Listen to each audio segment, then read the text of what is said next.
আসসালামু আলাইকুম রহমতুল্লাহ। আপনি কি জানেন সৃষ্টি সারা মানুষটি রমজান মাসে কতটা দানশীল হয়ে যেতেন? চলুন জেনে নিই সহিহ বুখারীর 6 নম্বর হাদিস থেকে। আব্বাস রাদিয়াল্লাহু তাআলা আনহু তিনি বলেন, আল্লাহ রসুল সাল্লাল্লাহু আলাইহি ওয়াসাল্লাম ছিলেন সর্বশ্রেষ্ঠ দানশীল।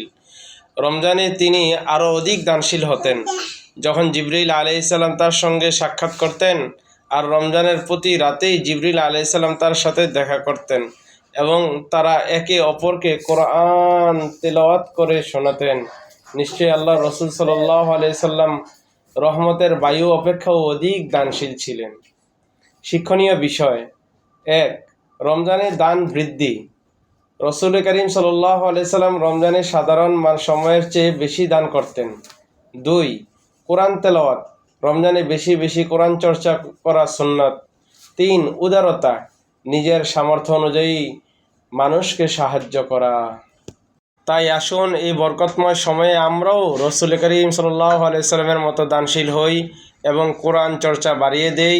ভিডিওটি ভালো লাগলে শেয়ার করে অন্যদেরকে দেখার সুযোগ করিয়ে দিন।